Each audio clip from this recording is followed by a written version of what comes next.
American Entrepreneur, where we interview entrepreneurs all over the world. As long as they do business in the United States and they're building a team or helping people out in accomplishing their goal, we want to hear their story. Maybe they have something that has happened in their life that they can tell you and you can take and apply to your own business and become successful.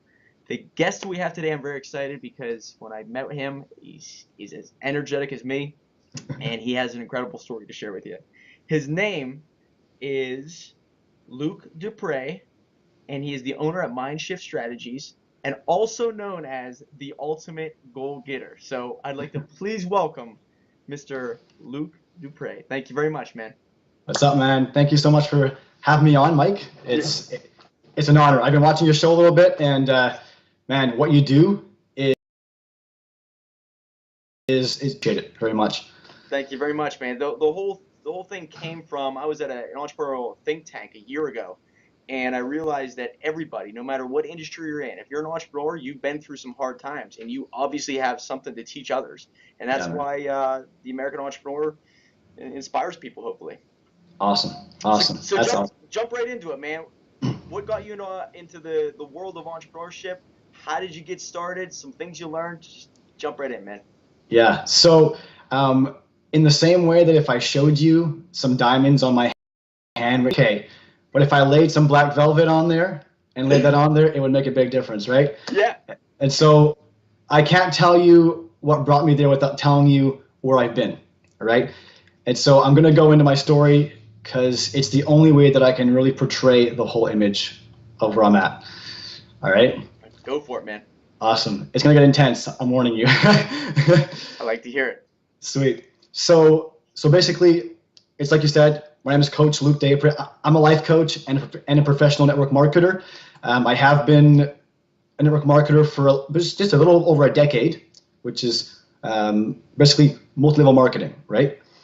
And life coach has been my passion for a long time. And I was held back by limiting beliefs myself. And I just never took it full force until actually like this, just last year. Just last year, I took it full force. I said, screw it. I'm going for it. I don't care if I lose everything in the process. I'm going to gain so much by going for it. I love it. I love it. So I committed full force, laser focus, and it's been a phenomenal journey. So going back, basically growing up, I'm going to give you my life story right now. All right. So growing up, the life that I lived, my parents were both heavy drinkers, like alcoholics. My dad was a drug addict. My mom was severely depressed, like massively, to a point where I literally saw her at one point locking herself up in a bedroom for an entire year. She couldn't face the world. Anytime anyone would show up, like she was just bolted out and she was gone. Bolted out? You mean ran out of the house or out of the house or the room? Like, yeah, she'd run into her bedroom, like she couldn't face anything. Now at this point, my dad and I are like best friends. I just want to put that out there before I go into kind of the details. But my dad was not ready to have a child, and he had his issues, and I had to endure some abuse. And anyways, as we're going through this, it was a really, really hard situation because I not only witnessed, or I guess I not only dealt with my own abuse, but I dealt with seeing my mom and dad kind of fight a lot, right? Screaming, yelling all the time. There was parties, like I'm 4 years old, and there was parties every weekend, all weekend, and I was in the midst of that, like loads of people drinking, smoking up, doing drugs. I'm there sleeping on the couch, right? Jeez. You mean at your house? Yeah, at my house. And so all weekend like that, every weekend.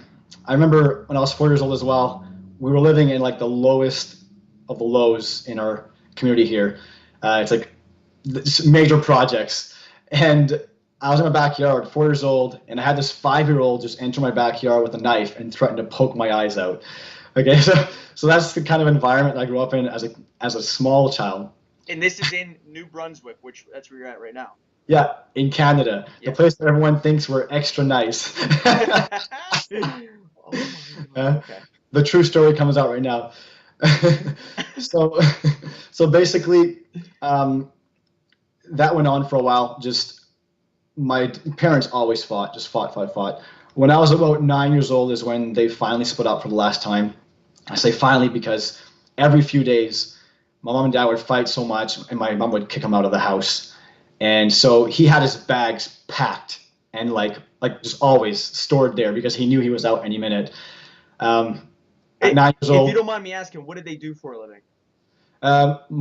now, No, then. uh, mostly welfare, social assistance, and Okay, my dad had odd jobs here and there, um, just like stacking drywall, like carpet work, stuff like that. gotcha.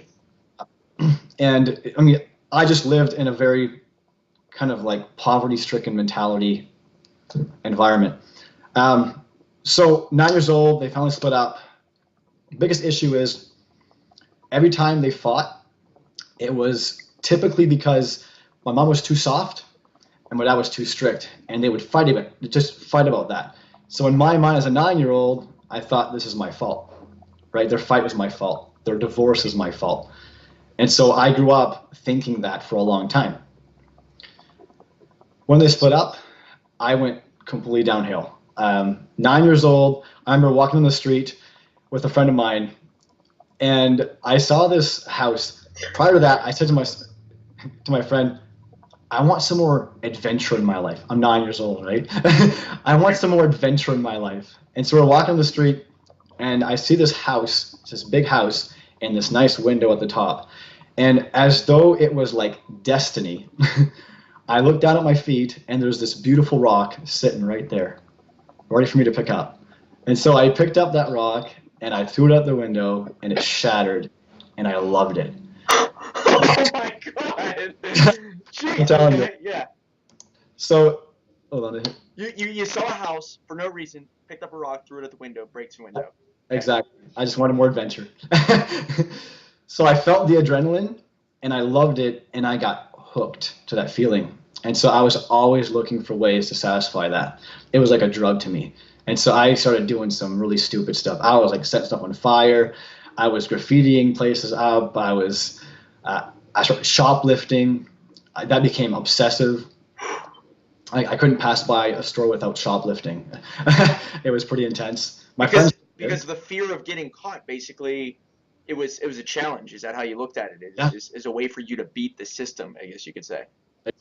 Exactly. I've always been opposed to the system. I've always hated the system. It just didn't feel right. I never felt like I fit in that mold, which is why I'm an entrepreneur. Exactly right. So I'm doing all these crazy things. At age 9, that year, I started smoking cigarettes. I want you to imagine this. At age 9, I was smoking about a half pack of smokes a day. Okay. Oh my god. Oh man, that's crazy. I remember meeting a kid who was 12 years old, and I said, "You smoke cigarettes?" He goes, "Yeah, man, I'm trying to quit." At 12. So I mean, that blew my mind. But you're at 9 years old then. Okay. Yeah. When I was about 12, I started to smoke, like to do drugs. I started to I started with hash. I'm not even sure people even know what that is anymore. I remember hearing the term. I never tried anything like that. Okay. So I started with hash, and then I went into marijuana and experimented with a few things. I never went into hard drugs, or thank goodness. But everything I touched, I became chronic. It's like if it was shoplifting, I was like a chronic shoplifter. If it was smoking up, I was a chronic pot smoker. If it was drinking, right, which I started when I was 13, started drinking, I started drinking a lot. So everything I did full force. And so I'm 13, smoking, drinking, doing drugs, shoplifting. I'm taking deep breaths here. I'm thinking about this. Yeah. Doing all this stuff. Okay. It's insane. So around age 13 is when I started to attract a lot of like opposition from people, where I would start to get like jumped by groups of people. So groups of people just like target me out. I'm not sure why exactly. There was no specific reason for it. They would just target me out and just beat the crap out of me. What the heck? Yeah. The first time I got beat up, I actually jumped, I was 6 years old, and I was cornered on the side of a building, and I got beat up.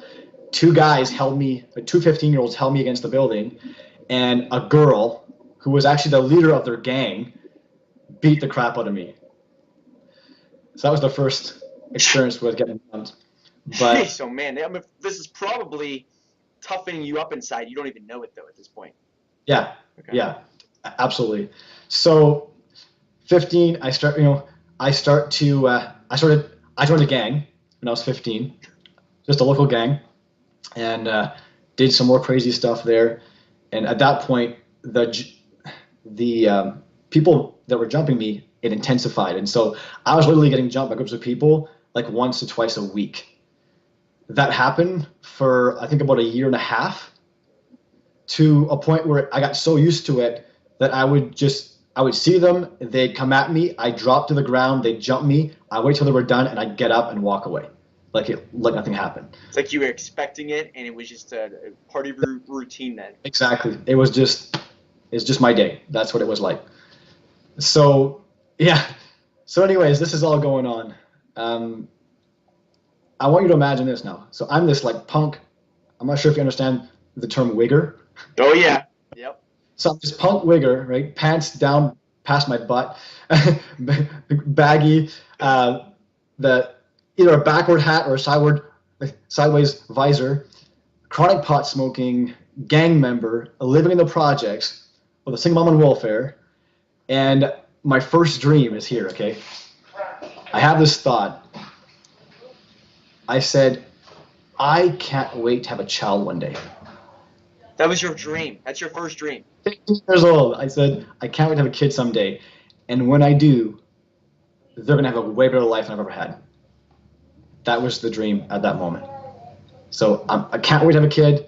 And when that happens, it's going to be a way better life than I've ever had. I don't know where that came from because I had no way of knowing of even perceiving a better life at that point. But that was my dream. Wow. One. Number two, I'm walking down the street one day and I see this car, and the car was okay, but the color, I love the color. It was just this brilliant blue color. And I said, if ever, not when, if ever I get a car one day, that's how poverty stricken I was.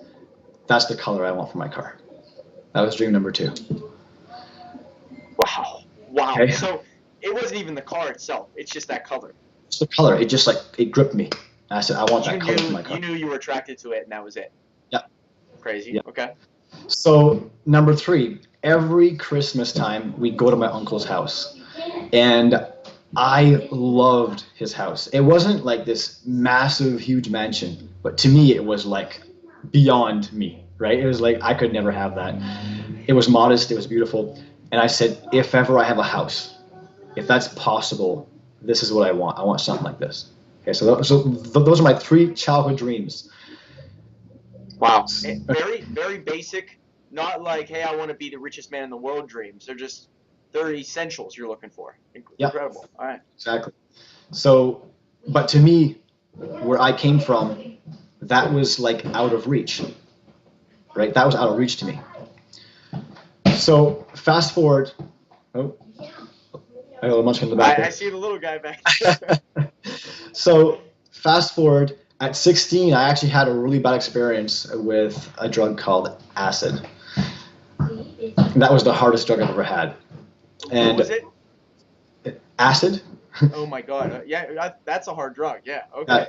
That's the hardest one that I've ever taken, and it wasn't consistent. I did it twice. Wow. The first time I did it, it was no problem. This time, I took that and it totally messed me up. I went to this massive, just horrendous trip, and I literally thought I was going to be stuck in that state for life. And so I ended up going to the hospital because my mom didn't know what to do. And I'm not going to explain the trip, but anyways, I get to the hospital and something was happening in my environment that drove me nuts. And so I figured out that if I would hit my ears, it would stop. So I want you to picture this. I'm at the hospital in the waiting room, tripping on acid. And every time this would start to happen, I would like smack my ears, right? And so I'm sitting here just smacking my ears in this waiting room, And they had to come get me and strap me to the bed because they were afraid that I would bust my eardrums. Oh my God.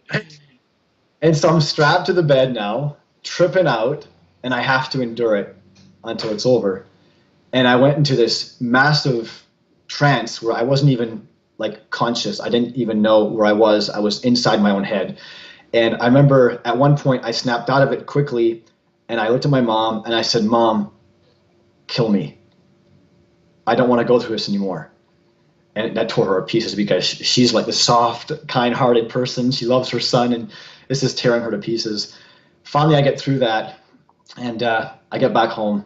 And shortly after, I decided to stop the drugs completely, stop smoking pot, all that stuff. I stopped smoking cigarettes that year. What year is this? I was 16. I'm 30. I'm going to be 32 in April. So Wow. is that 16 years? Yeah. Yeah, 16 years ago. So Wow. 2001. Yeah, 2001. So I pretty much stopped everything. I still didn't have any direction in my life. I really had no purpose. Right, I was just kind of going through the motions. When I was about 19, finally legal to go to the bar, I ended up. Wait, hold on. Backtrack. At 16, I decided to move out of my mom's and get my own place. So I got a job at a local coffee shop, Tim Hortons, comparable to probably like Starbucks or Dunkin' Donuts. Is that what Tim Hortons is? Basically, a coffee shop everywhere, basically, right? Yeah, it like dots Canada. Okay. Yeah, just like Starbucks then. Exactly. So basically, I get a job there full time. My mom hated the fact that I was moving out. She didn't want me to. So I move out, get my own apartment. I was doing very well actually. I had a nice apartment. People walked in there. They were like, "Are you sure a 16-year-old lives here? Like this is pretty nice." So I had it all decked out, really nice.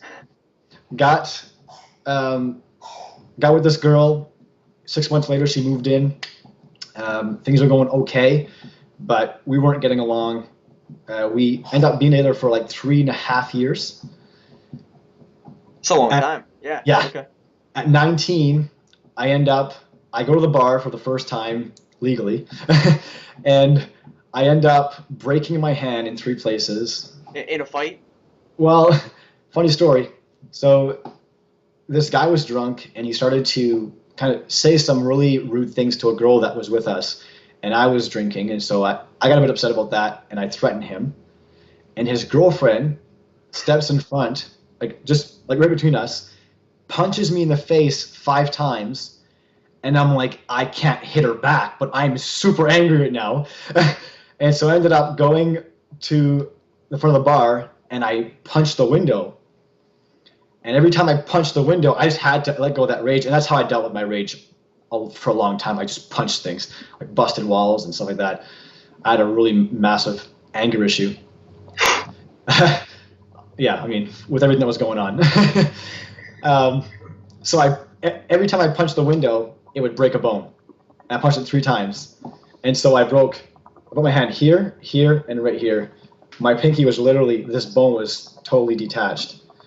Got it pinned. Anyways, lost my job as a result. I'm on the verge of losing my apartment, and my girlfriend at the time decides she's going to leave me. And so all in one shot, boom, boom, boom, same month. Right there, you're at ground zero. You're starting from nothing, with nothing. Yeah, exactly. So toward the end of that month, which is when I was going to have to leave the apartment, I met another girl at a friend of mine's house who passed away actually just this last year. We're best friends for 17 years. That was a tough one. He was 36. Jeez. Yeah. So I met her at his place, and we clicked. And so we started to date, and she wanted to help me, but she didn't have a place of her own. She was actually living with a friend. So she did the best thing she could. She bought me a tent. She bought me supplies and some food. And I lived in the middle of a trail in the month of October in Canada for about a month. Oh my God! You're living in a tent. Yes. Living in a tent for an entire month. In the month of October, it was freezing then. And I was actually afraid of the dark at the time. I was 19, and I was, I was really tough. But when it came to the dark, man, I was like, ugh, it gripped me. Man, here I am thinking I had it pretty tough growing up, and this is pretty crazy. All right, I'm It's pretty loving it. intense. And so I went through some crazy stuff at that point. I had to bike everywhere. I didn't have a car, obviously, and so I ended up at some point trying to move back with my mom. Me and my mom's boyfriend never got along. Like we were at each other's throats like crazy. We literally got into a fight one day, like a fist fight, on the side of the highway on Boxing Day, which is kind of funny. And so anyways, we got into a fight there. We got into some crazy stuff, and so he didn't want me to live with them again. My mom convinced them to at least have me live in the backyard in the tent instead of the woods. And by that night, he agreed to have me stay inside for a little bit. Didn't work out. Ended up moving with my dad about a half hour away, which I was still on a bike. So I biked there with all my stuff. And that's a half an hour drive. Yeah, so probably what I'm thinking, maybe a couple hour bicycle ride then at Yeah, least. definitely. So I'd bike up there, but my girlfriend at the time was still living back where I was, but even further away. So it was about a 45 to 50-minute drive. What I would do is every 2 days I would bike from my dad's to her place and then back to go see her. When I was at my dad's, things were okay at first, but I started drinking heavy. And it got really out of control. My dad and I got into a huge fight, kicked me out, and I was back at square zero. From there, my girlfriend and I, finally we got each job, got a place in the basement of a house. And this is where things started to shift. So I'm in this basement apartment of this house, and still no direction, no purpose, no reason for really living. Just going through the motions, and things were going okay. I wasn't very happy though.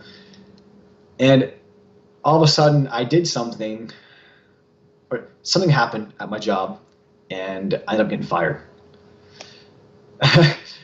And so I'm now jobless. She wasn't good at keeping a job either. And so she ended up losing hers.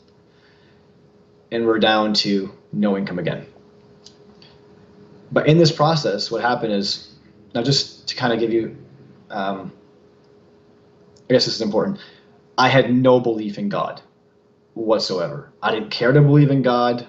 It was just like, I made my rules. What I said was right. So I was like my own God. It was like, no one can tell me what to do except me, and there's no boundaries here for me. But my limitations are my boundaries, right? Yeah. So at this point, I don't know what I'm doing anymore. I'm not sure where to go, where to turn.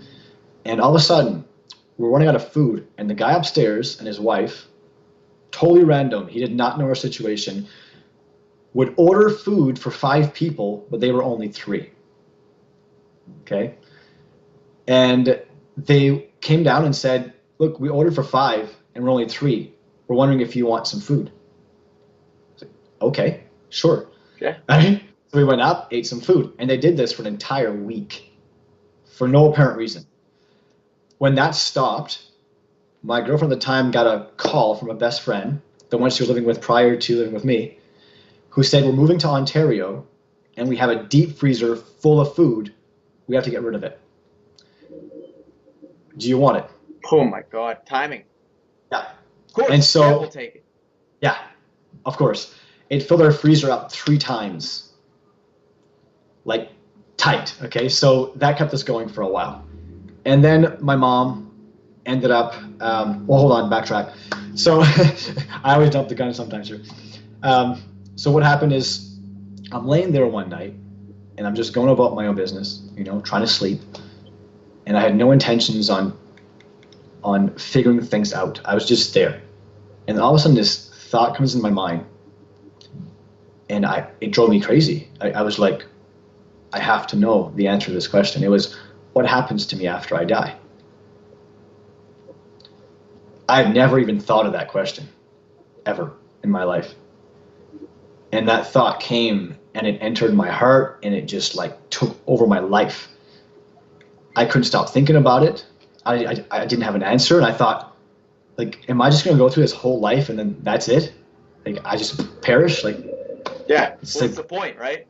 exactly that's what I said. What's the point?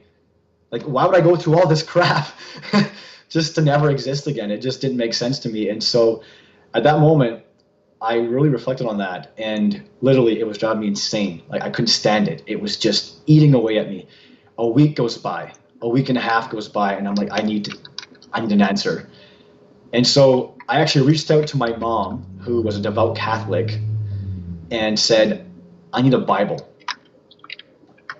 And I remember she was pretty shocked because I hated religion and I hated this whole concept of God. When I asked that question, she said, well, I don't have one. And I was like, oh, okay. Well, I call my grandmother ma mère. Does my mère have one? No. Well, can you find me one? She's like, I'll try. All right. So that night, I got on my knees and I did my first real sincere prayer. And I said, God, if there is a God, just I need to know that you're there, because if you're there, it means I have a purpose. It means there's a reason why I'm here, and whatever that is, I want to do it. That was my first prayer. You're talking to God for the first time there. Okay. Wow. And nothing happened in that moment. I didn't feel anything. Nothing happened. It took my mom a week to find me a Bible. Finally, she says, all right, your grandmother's brother has a Bible for you. Just head over there, pick it up, and you're good to go. So I headed over. They were beautiful people, just such lovely people. They spent about like 45 minutes to an hour with me, just kind of figuring out where I'm at. And they gave me this Bible, and I brought it home. And just to let you know, I hated reading. I hated reading. Oh man, me too. Growing up, I hated it, but I fell in love with it, man. And that's what I started to see personal development come so fast from reading. So Oh man. So yeah, so I despised it. I remember I read, I'm pretty sure it's one book up to that point, and it was called Goosebumps. I'm not sure if you know what that is. It's like, Goosebumps. Yeah. yeah, Yeah. yeah. That's your first book. It was like my first book when I was a kid. Unbelievable. I loved Goosebumps back in the day. Loved it. Yeah, and I only read one because I couldn't get through it. Yeah. And how old are you? How old are you right now? Well, no. That book there I read when I was younger. Yeah. But that was the only book I had read. I may have been like 6 or 7, and that was the extent of my reading. Amazing. Ever at this point. And now I'm about 21. And you have not read one book. No, outside of that partial Goosebump book when I was like 6 or 7. Amazing. Okay. Amazing. Yeah. And so now I'm faced with this book. And luckily I started with the New Testament, not the Old Testament, because that would have been brutal. You started with the New Testament. Yeah. So I started there, and I just read, and I read. And for the first time in my life, I felt like I understand what I'm reading, which was odd because I always heard that the Bible is hard to understand. And so I was like, it's the first time I actually understand what I'm reading. This is great. And so I soaked it up. And the more I read, the better I felt. The more I read, just things were like opening up to me. You felt closer to God almost. Is that absolutely, really what it was? Absolutely. I was on this like spiritual high at one point. It was like so intense. I would leave the house and things that were always there, like trees and clouds and suns and all this thing, the mountains in the background, I had never noticed that before in the way that I noticed it at that point. It was like, wow, like that is really beautiful. Like, I can't believe how beautiful this is. It's like the world was opened up to me all of a sudden. And I was like, God created that for me. And wow. in that moment, I felt loved. I felt accepted for the first time. Like, I was hiding behind a shell my whole life. I was never the outgoing type. I was really shy. I was right with my friends. I was. Yeah, you do not seem shy at all. No, not anymore. But I was the shy guy walking with his head down. If I was with a certain group of people, I was I was more open, but I was still acting, right? I still wasn't being me. Yep. I And never it's felt it's a defense mechanism right there. exactly. And so I just never felt good enough to fit anywhere. But then I found this book and I started reading it. And I remember I was in there one night and I'm still asking this question. It's about 2 o'clock in the morning. Girlfriend's sleeping beside me and I'm still awake. And I like yell out almost, I know what to do. She wakes up. She's like, looks at the time, looks at me. She's like, Luke, go to bed, man. Like, what are you doing? I was like, no, seriously, I know what to do about this whole death thing. She goes, what? I said, I have to go to church. Church. So, You've never been to church, never. well, when I was like younger, before the age of 6, mom brought. Yeah, you never went on your own before this. Oh, and my mom stopped bringing me because I was too disruptive. I was always causing trouble. And so I say this, she's half asleep. She still musters up the energy to laugh because she knows me, right? Next day, I call my best friend of 17 years. I tell him this. He laughs at me too because he's like, this is ridiculous. We don't like church. What are you talking about? And so it took me about a week to get over myself enough to go to church. I was Catholic at the time. And so I go to the Catholic church and I loved it. I loved Catholic it. Church. I'm a Catholic, so. So I sat in the front row. I absorbed it all in. I became good friends with the priest, which was actually in his I think early to mid 40s. He was quite young for a priest. Became really good friends with him. I was there like 5 to 6 days a week, just soaking it all in. Wow. And so I decided, and this is where my compulsive, obsessive disorder comes in. If you remember, I said that everything that I do, I'm chronic at it, right? I go full force. And so I was there all the time. And I decided, I was praying like crazy. I decided I'm going to become a priest. What? Right. That's when you decided to go into, what do they call priesthood? But there's another word for it. I'm trying to think of what it is. But you decided to be a priest. Yeah, that's what I wanted to do. Because I wanted to serve God. At this point, I was converted. I knew that I really felt that God existed. I felt that Jesus Christ really did what he did, that he paid for my sins. I felt that he loved and respected me and that I had a mission to do for him because of what he did for me. That was what I got from the Bible alone. So I decided that I was going to get my girlfriend to be baptized as a Catholic. So we started going to adult catechism and taking these lessons. And as we're taking these lessons, it was funny because we read scripture and then talk about it. And every time I opened my mouth, everyone there seemed to be astonished by my words. It's like they was like just dumbfounded. Yeah, I thought that was strange. You had a gift for it then. Yeah, exactly. It's like there was this spiritual guidance that I was receiving that was just so powerful. And when I spoke, everyone just listened and gravitated and were just astonished. And that was weird because I was brand new to this stuff and they were all like veterans. So I kept that in my heart. I was like, this is weird. But I kept going. And so I kept reading the Bible, kept going to these classes, kept praying, and I decided that I would extend my search. And I'm not going to go into too much detail from here about that whole process. But I ended up leaving the Catholic Church based on what I was reading in the Bible, which shocked me because, I mean, it killed me. It killed me because I really thought this was my path, right? I was going to be a priest. Right. And as I was reading, there were just too many inconsistencies between what was being taught there and what was being taught in the Catholic Church for me personally. And I was like, oh, now what? Right? Like, what do I do?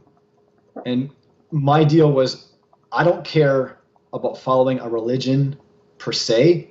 I want to follow God, right? I want to follow Christ. And so if he's not guiding me in this direction, I want to know where he's guiding me. That was number one. Okay. Wow. Yeah. So this was a pretty big turning point. I'm fresh, just a few months in, and then this happens, and it's like, oh, it hits me hard. So I started to go to the library